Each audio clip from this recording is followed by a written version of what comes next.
I gotta get a proper setup in here for this at some point. I will at some point. It's better when I have the computer, but I don't have it here. And my laptop sucks. My desktop sucks. My dad's laptop is actually pretty good, but he has it with him with his job. So, but anyways, so I don't know if anybody has seen the updates I posted, but there was quite a few today actually, and none of them were really that good. So I decided that the other day that I was finally gonna swap my Motorcraft carb out for the Holley carb that I rebuilt over the winter.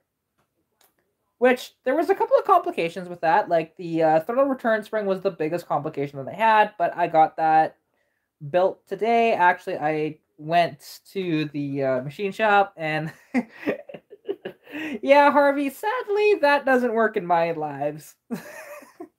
I'm not specially set up for that shit. Mine are just boring, you know? Just me chatting. But the one thing you don't get with, Novitas's lives, you don't get to see a kitty photobombing like this. Look at this tired old boy. See? You don't get to see him. But yeah, so the throttle return spring bracket was kind of the big issue because of the lever for the power valve was in the way, you know. Um so I got that done at the machine shop today and that worked out well. So that's, all figured out and it's a nifty little piece actually. It looks pretty good. So okay, that is, done. However, there was one other big hurdle to overcome, and that was the fact that I did not have a proper throttle stop, so I could not properly set the idle because it wanted to idle at like 200 RPM. I was amazed it was actually starting at that, but that just goes to show you how good a Holley carb can be when it's fresh out of the boat. I mean, I say fresh, it was over the winter, but still, it had no, it wasn't fired at all, so it was pretty good, actually. And once I figured out the vacuum leak, I actually got it running pretty okay, just at idle, but that was the one thing. I could only get it running at idle because, because I didn't have the throttle return springs on it at the time. This was yesterday. And so today, I spent most of the day. So it actually rests on. So on this one, because this is actually the throttle stop screw, because there's two. There's an idle screw, and then there's a idle stop screw on Holley carburetors. The one that I'm talking about actually, so it goes into the throttle linkage on the back of it, side of it, and then it just hits the body of the carb basically. That's all it does. So that you can kind of set your base idle that way of, just like, okay, it cannot go lower than this, right? That's what it's for. And then the other screw, which is on the throttle, towards the bottom of the linkage on the right side, that is your idle screw, and you turn that to actually increase your idle, to be honest. So, it's a simple thing, but I could not find that bolt or screw anywhere because you can use either or. You can use a machine screw, you can use a bolt. It doesn't really matter, as long as it's the same thread pitch. Which, what's probably gonna happen if I can't find it, we're just going to make that thread a different size. Because what my plan is on Saturday, because I'm going to be up in Nisku, I'm going to see with Roy Marco, see if he's available after the dyno day, which will be sometime around 5:30, 6 o'clock, give or take. If he can help me out with that, because I can button up the carb. That's the easy part for me, because I had it all set up, but I didn't have that, so I couldn't actually fire the car with the throttle return spring on it, right? Which there'll be 2 throttle return springs instead of just the one, because the shop just had it mocked up with the one, but I always used 2. Before though, I only used 1, but I went to 2 because I cannot find ones that are that big. Well, I hope to be there, Harvey, but if not, pleasant travels, and yeah, funerals always suck. They're never fun. We had actually for a family member, it wasn't actually a funeral, it was a celebration of life, which that was just so much nicer, to be honest. Just kind of, barbecue in the backyard, everybody's just having a good time sort of thing, and you know. So I just one of those deals, right? But yeah, just hopefully that's okay, and that goes good for you. Because I mean, it's funerals suck. But just so you know, like we're gonna be stopping running the dyno at I think it's 4 o'clock. Oh, I mean, well, she was quite old, so at least there's that. Like it wasn't oh, somebody was like 32 or something, right? Because then that's when it's really sad. Like really, really sad. Like it's always sad, don't get me wrong, but you know what I mean. But yeah. Um but yeah, so it's one of these things actually with the with that carburetor, just that one simple little bolt screwed me up because somebody tried to do something with that in the past. You can tell. Somebody messed with it. But they put way too short of one. Like it's only like this long when it needs to be like that long, to be honest. So it was just annoying. And to be honest, like yeah, just really annoying. And I can actually make it not move with, just a nut on either side of that, little thing and lock it in place that way versus how they kind of had it where it was just one nut and that locks it. But I'd want to have 2 just so that it doesn't one doesn't just back out and, and then it won't idle. So just one of these things to figure out. I do have the manual choke to still install, like the cable, which who knows? I may not even run the choke because I'm not really planning on driving Stitch in the winter anymore, unless I have to. So, I'm not really gonna need the choke, 100%. So, we'll see though. Like I have the cable, I may as well install it. It's just figuring out exactly where I want to mount it, and then figuring out where I want to drill the hole in the firewall, and all that different jazz, right? And the only shitty part is like drilling the hole through the firewall. It's like I'm gonna be drilling through like insulation and stuff. No worries. I mean, to be honest, it's one of these things where that little freaking screw, like as long as I can find a screw that will, or a bolt that will fit that, it'd be fine. Because it's just one of these things. Like, and one of my viewers actually said to not tell them what it was for and just go find it. It's like it doesn't matter.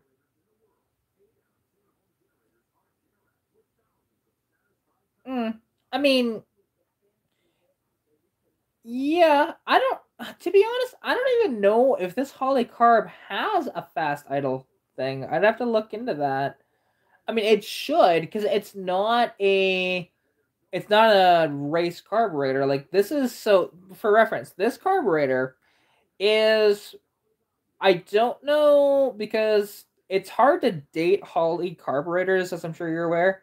Where like motorcraft carbs, their tags will basically once you decode them, it will let you know. But a holley carburetor, you just get year ranges, right? This one, it's off of an International V8, between 1964 to 1970. It is list R4574, I think. Yeah, I'm pretty sure that's what it is.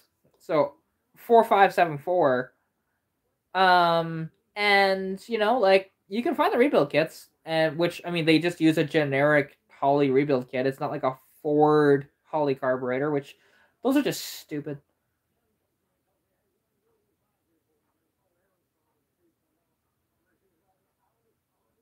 But I just one of these things, and like the only thing I didn't do is I don't think I replaced the needle in that. But to be honest, I had it running okay, so I didn't. It's nice I didn't need to.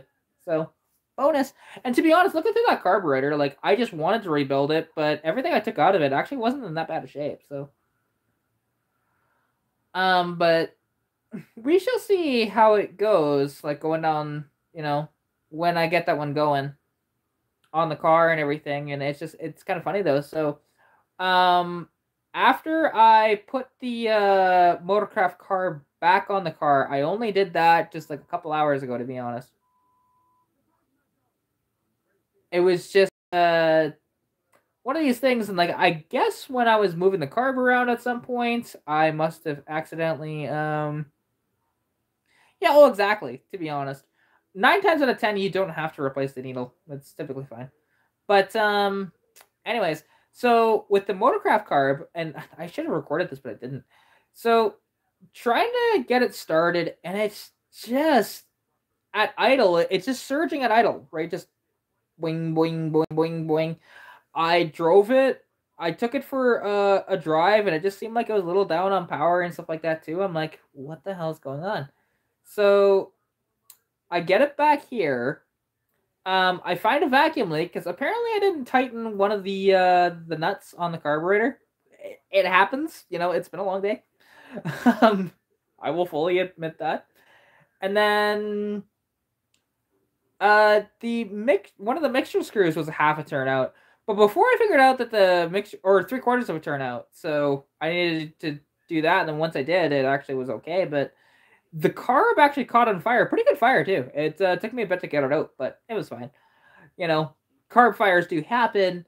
And what's interesting, because how many people told me there was one video that I had with the holley carb, with it running, and it just is very low idle, and it's very shaky, and it just wasn't the happiest. It sounded bitchin', but it was not happy. And how many people told me it's timing, it's timing, it's timing, it's timing, it's timing? No, it was a vacuum leak. Because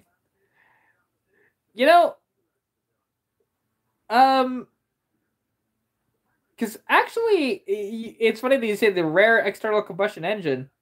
I mean, steam engines are external combustion. Just saying.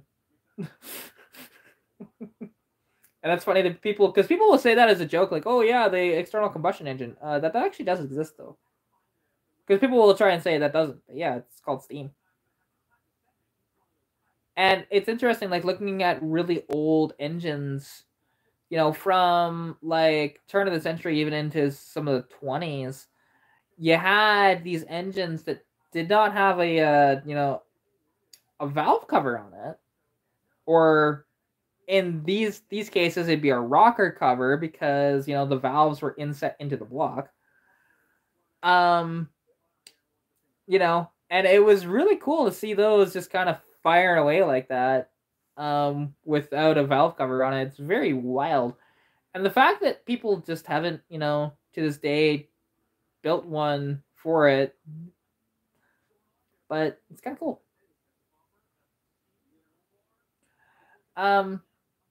But yeah, so once I got that all buttoned up, and now Stitch is running like she was before. So I haven't done anything to the Capri yet.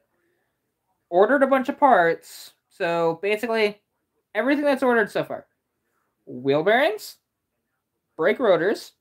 Also have a fuel pump on order. Have a valve cover gasket on order, And probably something else. Something else I might be missing. I can't remember. Obviously wheel seals too, but you know, that's you order rotors, you get wheel seals at the same time.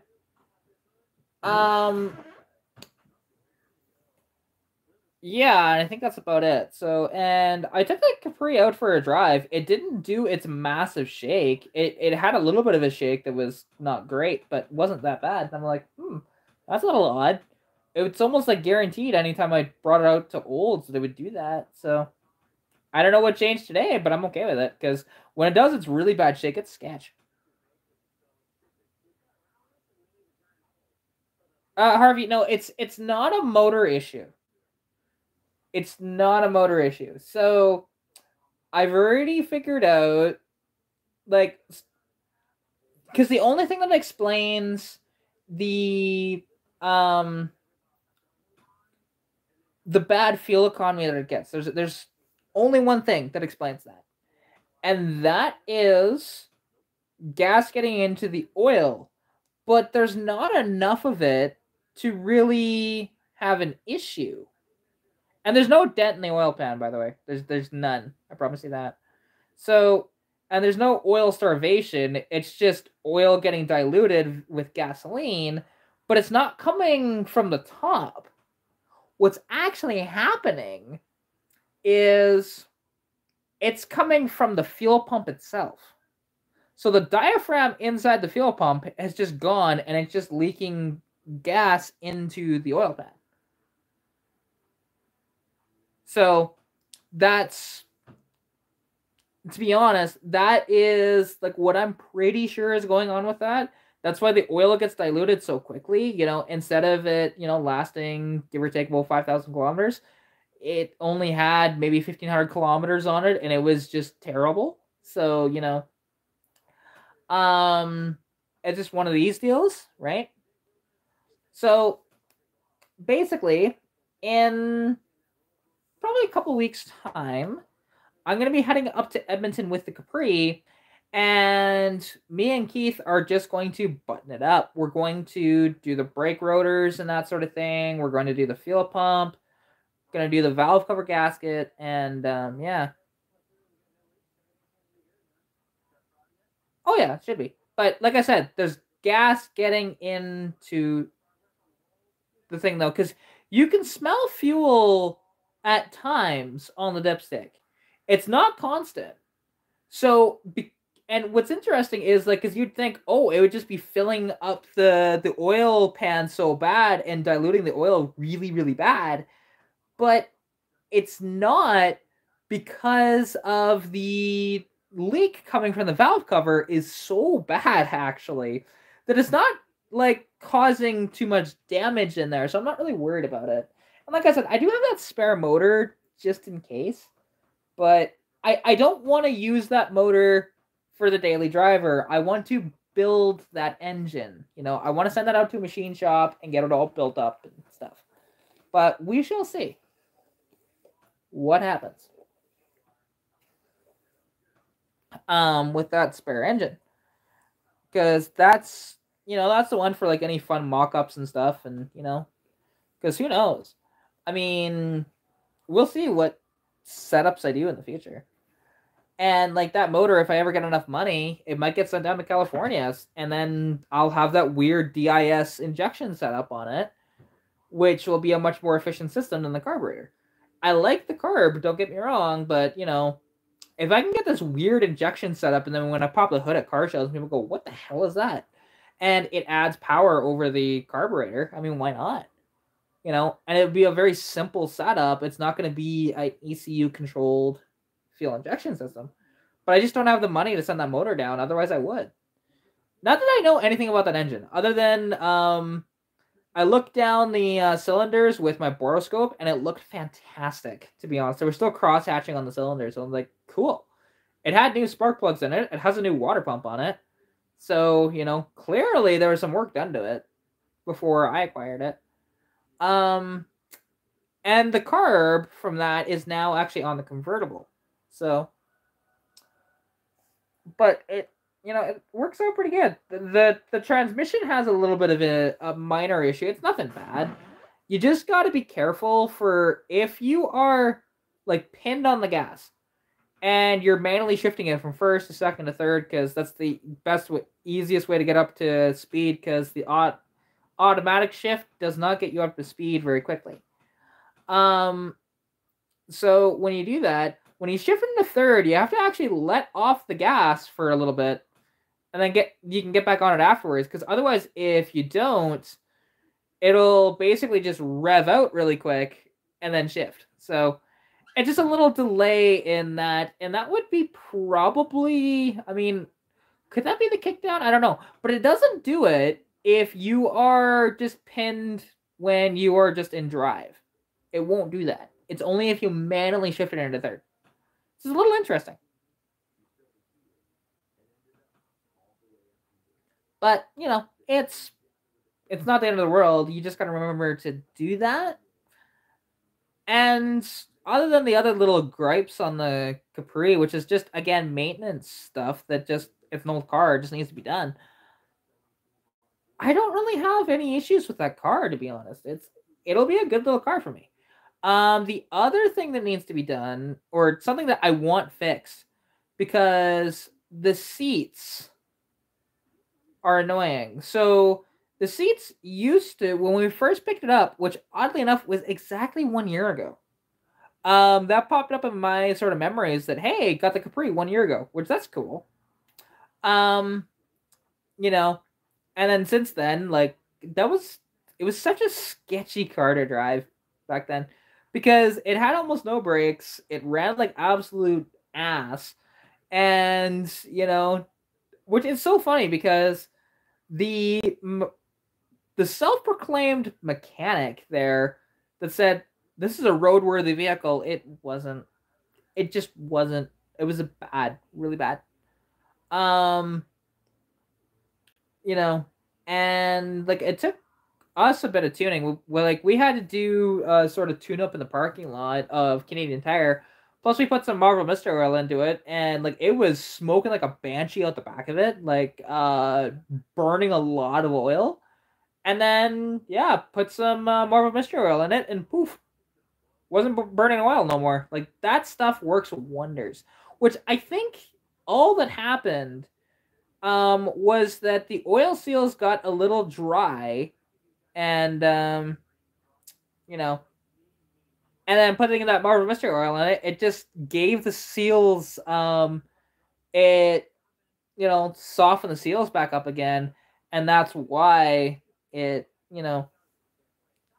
doesn't burn oil anymore. It's kind of cool. And yeah, mechanics cars can be quite sketchy. I've learned that, because when I bought Lilo back off of the mechanic I sold it to, I had to redo half the stuff that he did. Actually, I had to redo basically everything he did. The only thing we didn't touch was the actual fuel pump that he put in it. Everything else was done, though. And I didn't actually ask Keith of what he did to actually get the fuel pump working again. Unless if that just had a hiccup with me, and then, or it was a wiring thing or whatever. I don't know what he did. But, yeah, it's just one of those deals, right? And it's cool. And, I'm excited for the Capri, but the one thing that I do want to fix is the seats. Because the seats actually have this, like, pretty good lean to them. And it's pretty common. It's called gangster lean. Albeit, it doesn't have the really bad gangster lean of where, like, it's, like, broken on one side. To fix it, you actually have to take the seat apart. And basically, you just weld in a plate, and then it's fixed. But I'm not a fan of the driving position in that car. Because as well, like, I have my phone actually on a windshield mount in the Capri. So if I'm needing to do something on my phone really quick, I can't, or not as easily anyways. I'm too far away from it. So there's that. And then even like if I want to be, just holding it with one arm like on top of the steering wheel, I'm like fully stretched out with my arm, which you shouldn't be. Yeah. Hi, Shane. I'm live, yeah. I was messaging back and forth, or I was messaging you back and forth a little bit, and then Dee decided to steal your Facebook, and then me and her were voice chatting for a bit, and then yeah, now I'm live. So I don't know how long I'll be live for though. I'm pretty tired, and you know, I gotta get to sleep relatively early because I gotta get ready for the weekend, or at least actually for the weekend in general. Because not only on Saturday am I doing the Dino Day in Nisku, but then on Sunday I'm meeting that guy in the morning that's cutting the rear quarters out of the parts car, which because he was not super successful with cutting them out the last time he was out, so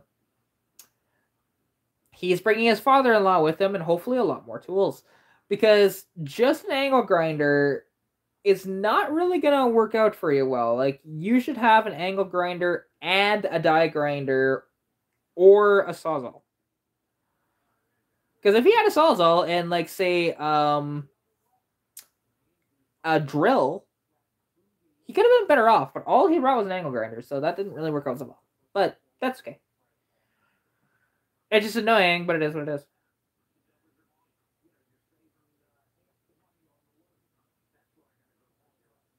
So, but and yeah, just the whole thing with the carbs and stuff like today. That I'm in task of getting. Ooh, that's fun. So WS6 Trans Am. So is that the last generation WS6, or is that like an early WS6, like from the late 60s, early 70s?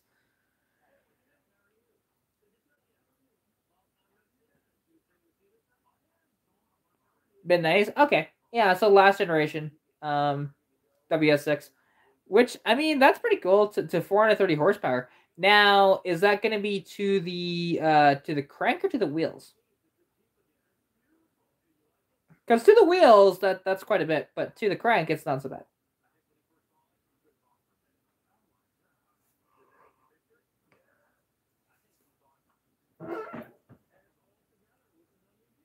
And yeah, and there's some things I gotta do tomorrow. Like, I gotta go get some cat litter. You escaped, nice. Because I heard you got locked somewhere.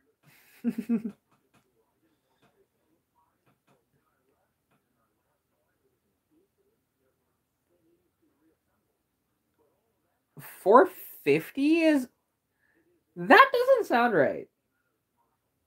450? Really? Like, cause a WS6 should be an LS.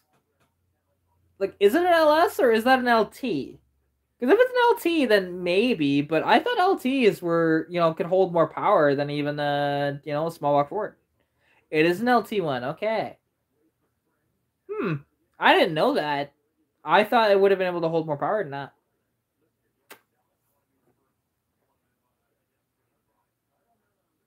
Yeah, from 350 to 430. Yeah, I mean, there's some stuff you can do. And I mean, obviously, you're more than capable of doing that sort of stuff. So,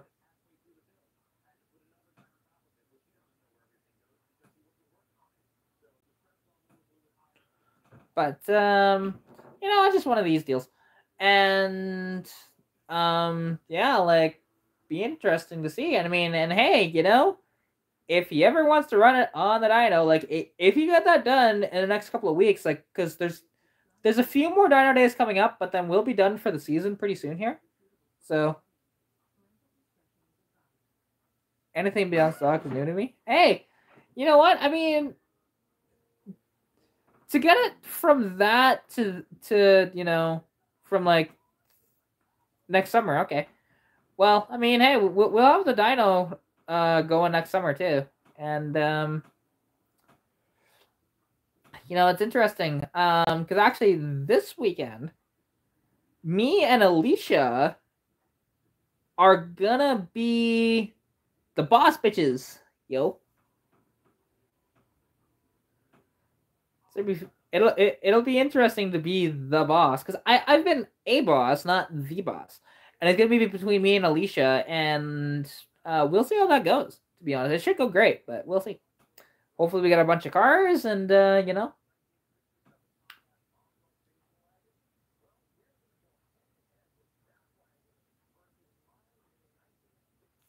Um, but yeah, and I mean, a dual overhead cam for an LT1. That's a lot of fabrication. Like I'm just thinking about the complications with that. Like, you know what I mean? Because there's a guy attempting to do that with a 200 inline six. I haven't seen updates in a year from him, but I don't know if he's gotten any further with that or not, because I really want to see those updates. So basically, what this guy is doing is he took a American 200 inline six block. He removed the head. He put a Bara head on it, and he was just figuring out, okay, where did the coolant, passages go? Where did the oil passages go? I mean, Shane, and what, you didn't take pictures of this weird contraption and didn't save them? Like, you didn't have like a disposable camera to do that with, or a flip phone camera? Because I had a flip phone and I had a camera on it. It'd be shitty pictures, but hey, you have the pictures, right?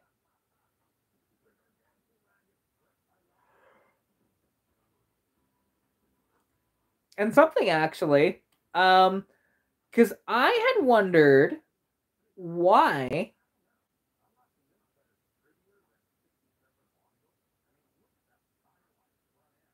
you didn't have a camera. You didn't even have a disposable camera. Come on, they were cheap back then. My parents would always, about around that time period. Actually, my parents would always get us, disposable cameras and some film, and they get the film developed and see, what came out of it.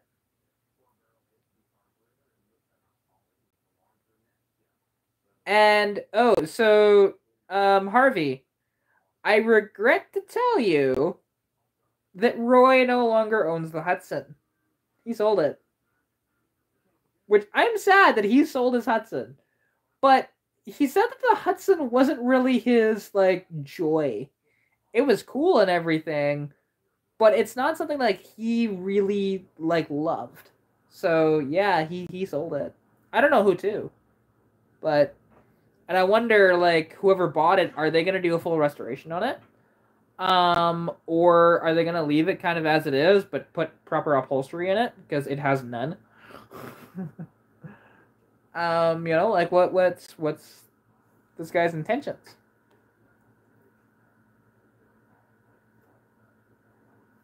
That is sad, Jane. Sad. Very sad.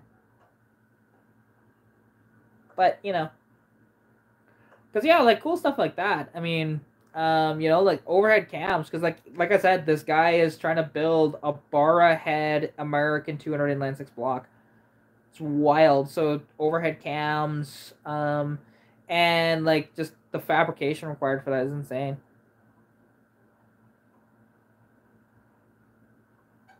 Hey, I mean, I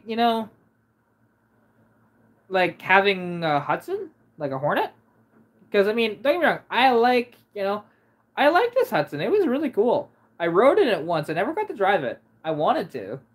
I just never asked to drive it though, because that's the one thing. I never ask to drive other people's vehicles. It's only when they offer it do I drive their vehicles. Because like with Roy as an example, when I reviewed his '56 Pontiac, which he still owns the Pontiac. I didn't ask. He just said, "Hey, you wanna take it for a spin?" I'm like, "Yeah." And it's sadly not that great of a video because we didn't have enough time to properly do that review. It was just one of these things.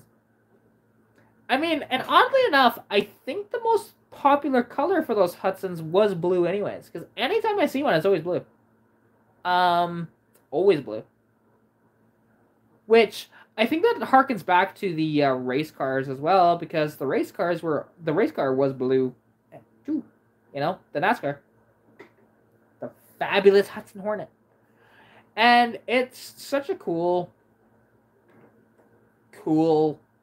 car. And that thing was in really good shape too. It didn't, you know, have, like I said, it needed upholstery. Like, the seats had nothing. I can't afford to send you one. That's the problem.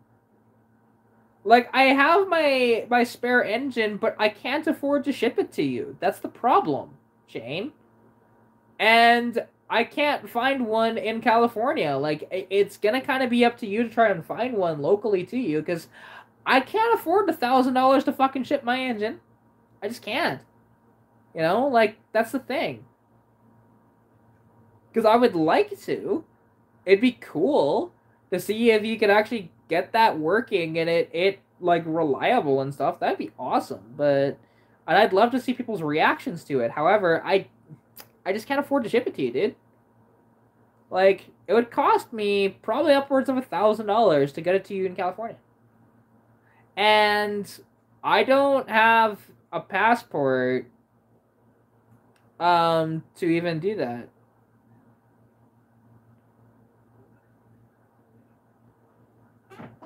Well, and I mean, and again, you would, like, you ask me this periodically, but it doesn't change because I'm broke all the time. You know, I can't afford to send you a motor. Like, that's the thing. Like I said, it might be easier for you. Actually, it would be a lot easier if you just found one down in California, to be honest. It'd be a lot easier. And I thought I mentioned that to you, and I guess you weren't paying attention when I mentioned that before. You know, and actually, Harvey, I think I've seen that purple Hudson around, to be honest. Because not very often you see a purple Hudson, or a Hudson, let alone a purple one. So, the first Hudson I'd really seen in person was Roy's, and then there is that purple one cruising around. Too. That is cool.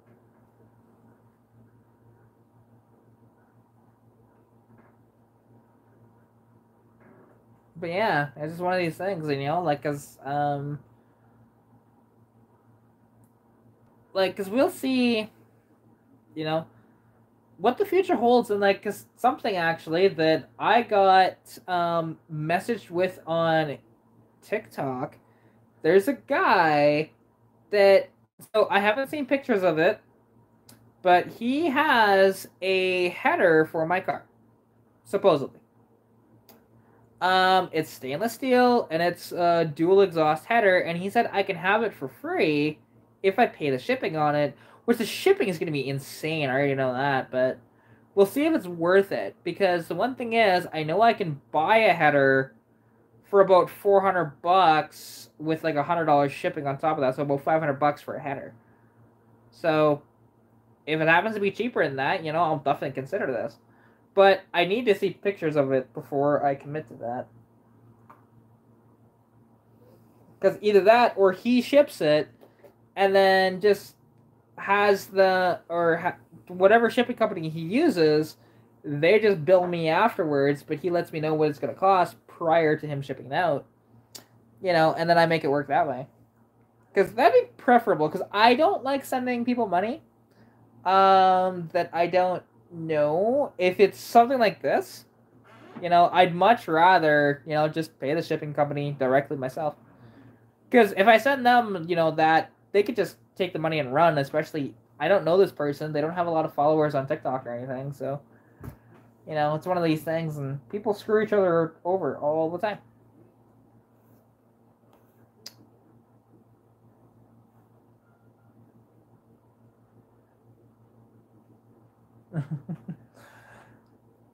And something is kind of funny, actually. So, I commented on this post from Urba Calgary, from Instagram, and they actually did this kind of a funny video of like, hey, Calgary has two types of street lights, but here's the thing, and they were just joking because they said they mentioned the malfunctions, because it's interesting. It's like a worldwide thing of, if you ever notice street lights that are purple instead of white, it's because the bulb has a malfunction and it's actually turned purple. It's a worldwide thing apparently. It's odd, but it's cool.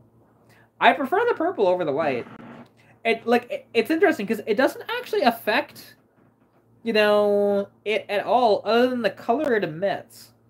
And the purple it's a nicer color to see, plus also it's not as harsh at night compared to the white. So but yeah, that my comment on that is to say, hey, it's a malfunction on that. They're supposed to be white, but they're actually not. They're turning purple like that. It's just kind of cool.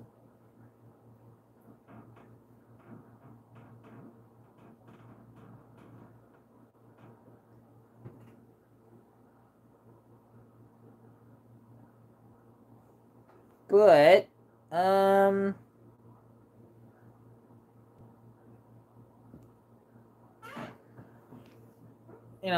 and yeah, like, I'm just trying to think of some stuff.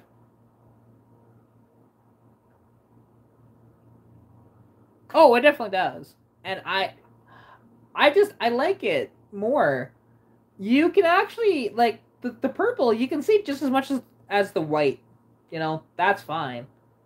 Um and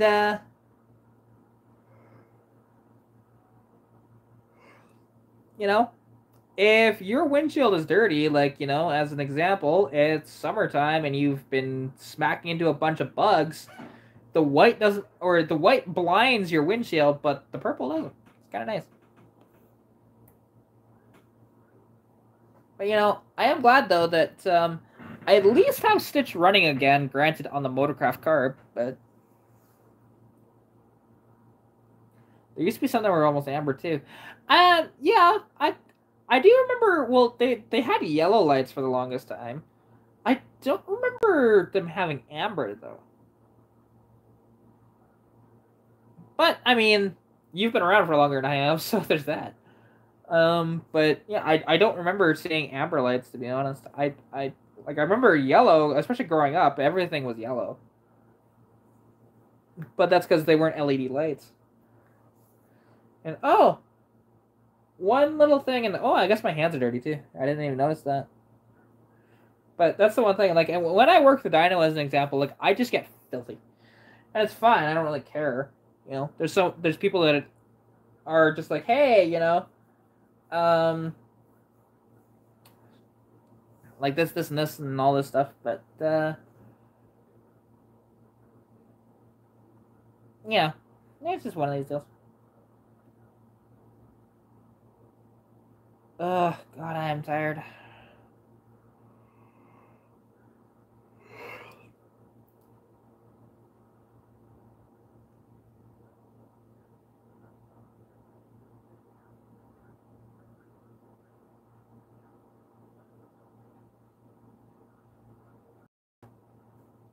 But yeah, I'm just trying to think of anything I want to say.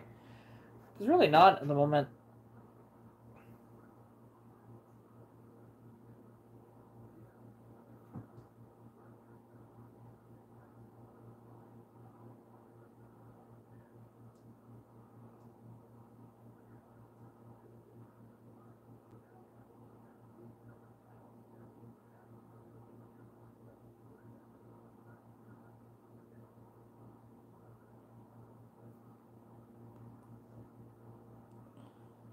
Um, I would say the overhead cam 4.6. Like a Triton V10. Like the problem is it's a Triton. You know. Yeah.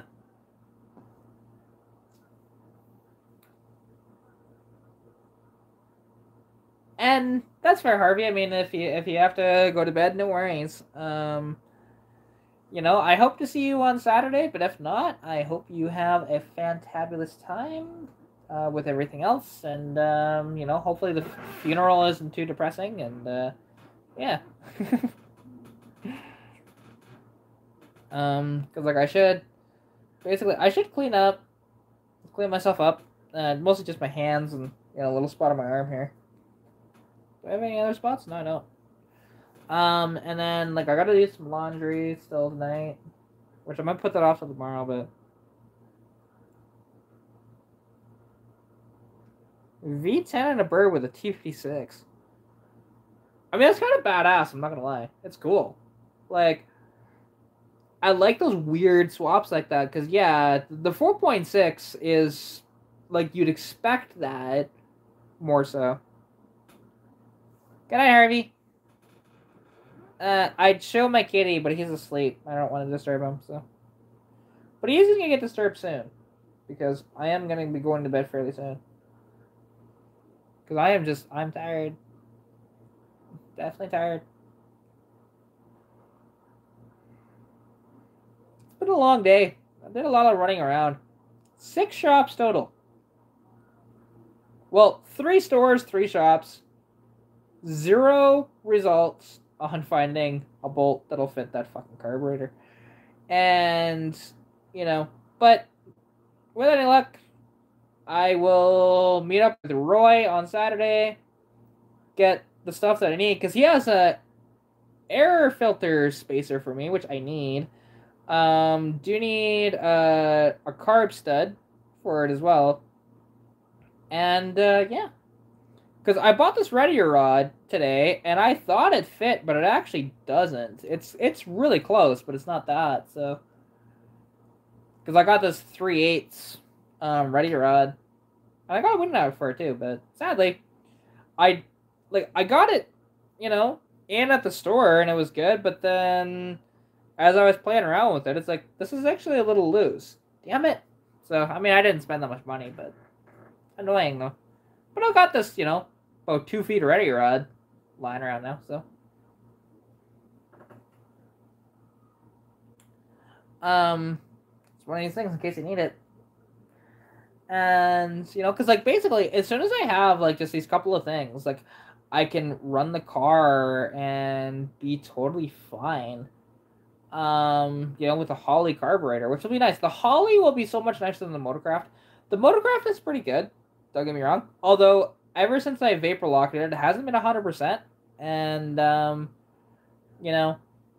that Holley carb, I've had it rebuilt since the winter time, but I just never, never installed it, so. It's finally time for that. And then that Motorcraft carb, I'll obviously keep it around. It's a really rare carburetor, being an early model Motorcraft 2-barrel from 63. It has the Holley jets in it, which are just a nicer system. Oh, it is, like, Shane, it is temporary, but whenever it vapor locked and afterwards, it just hasn't been 100%. It still runs okay, but it's not amazing, right? So,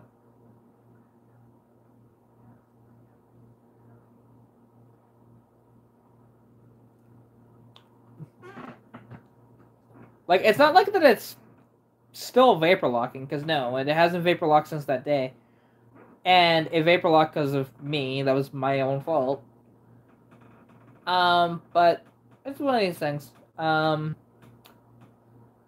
oddly enough, with the Holley carb with the new fuel line location, actually it shouldn't have any issues whatsoever with vapor locking, period. So, but we shall see. Like, who knows? It might just be, like, inside the carburetor. Maybe the float is not in the proper location and stuff like that. Like, who knows? That's one of these things, It wouldn't be a bad idea to properly rebuild it, because that carburetor, as it currently sits, is actually, like, 3 carbs combined. So, but it was Roy Marco, actually. He's the one that put it together. So, when I have a little bit of extra money, I'm going to buy a rebuild kit and rebuild that carburetor again. properly, not just, with a rebuild kit that doesn't match that carburetor and 2 other carburetors. And mixing and matching shit. Because I went to a like we swapped it from the heat riser choke to a automatic choke, but as well. So but that was what, 2 years ago, 1 year ago, something like that. I can't remember. I'd have to look back on YouTube to figure out when that was. Because, yeah, I visited with Roy one time, and it was supposed to be a nice, quick, and simple, sort of job, and it just wasn't. It should have just been a simple bolt-on job and go, but it wasn't because, again, we needed to rebuild the carb, and we didn't have a proper rebuild kit for that carburetor and all that jazz. But, it happens.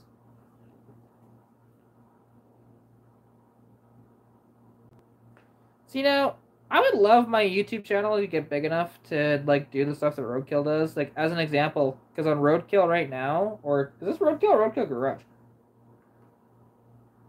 This is Roadkill Garage, okay. Well, this is their wagon shootout, where they have the 60s wagons. I've always wanted to do this. Like, even before, before I even knew of Roadkill, I've always wanted to do this. As a kid, I wanted to buy a wagon and have a shootout with my friends. And they buy wagons as well, and and some point on my YouTube channel, like, who knows, I might get big enough to where I can actually afford to do shit like this, and we will. We'll have that, bargain sort of challenge. It should be a joy. And, and come September 10th, actually, like, Stitch is going to be on a track. So that should be fun. Very exciting.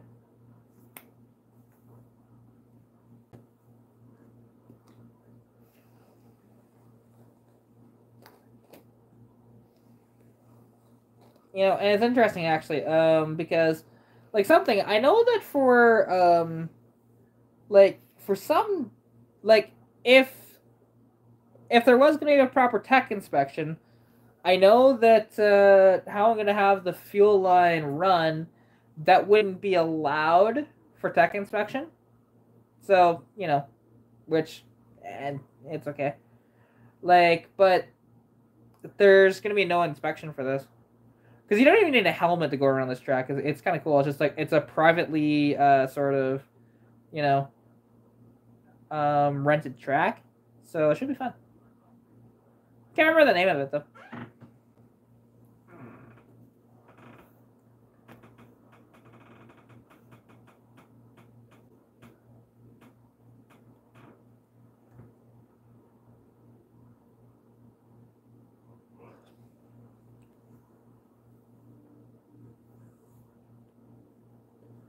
But,